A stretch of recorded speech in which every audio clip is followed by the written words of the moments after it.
No, Nodal y Ángel Aguilar no se separan. No te preocupes, puedes estar tranquilo. En tu ya gustada sección le di clic al video por el chismecito, pero me quedo por la información. El día de hoy revisaremos conceptos básicos en prueba de fuga. Todos estos conceptos son tomados del documento de referencia ASTM E1316 y también del glosario de términos del Handbook de Leak Testing de ASNT, complementados con algunas otras bibliografías. Hablemos primero de fuga. ¿Qué es una fuga? Eso a veces nos confunde un poco porque cuando escuchamos el término fuga, se nos viene a la mente de inmediato un lagrimeo, unas gotitas escurriendo de algún sistema, pero eso no es una fuga, eso es la pérdida, ya que la fuga es una discontinuidad, porque puede ser una discontinuidad o simplemente un agujero que atraviesa una pared que tiene como función contener. Eso es la fuga, ese pasaje o ese lugar por donde atraviesa el fluido. La pérdida es el término que veremos a continuación.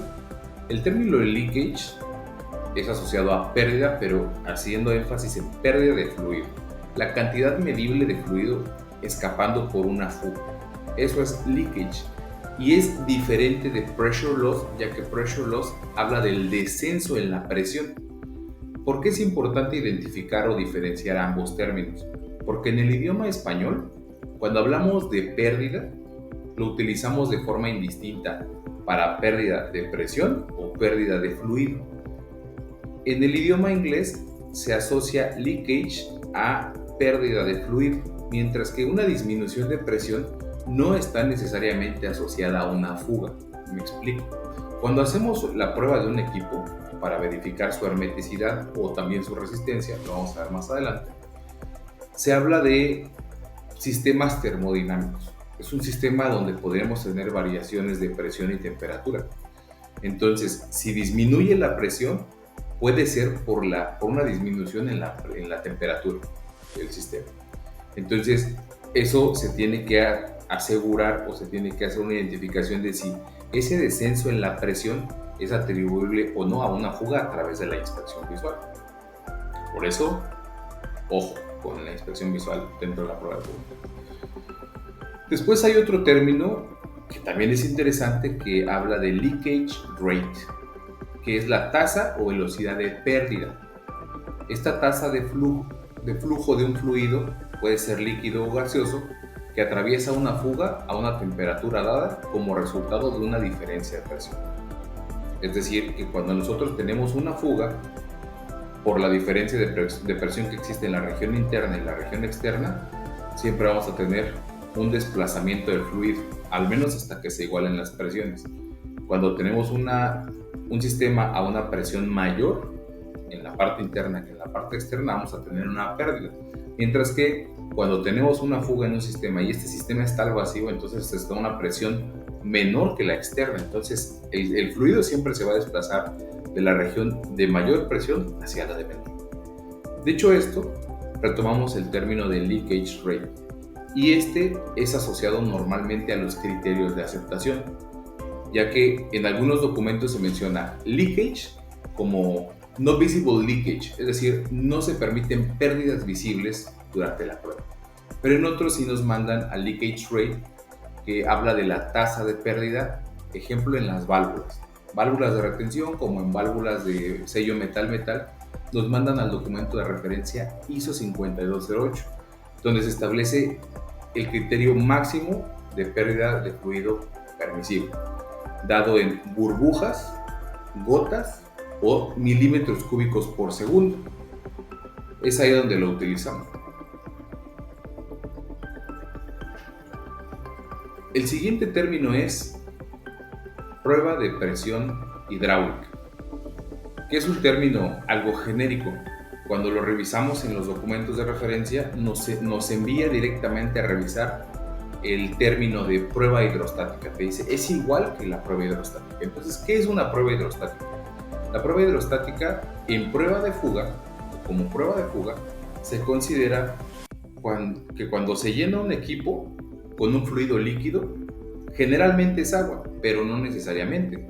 Podría ser aceite hidráulico, diésel, gasolina o el producto con el que se va a trabajar.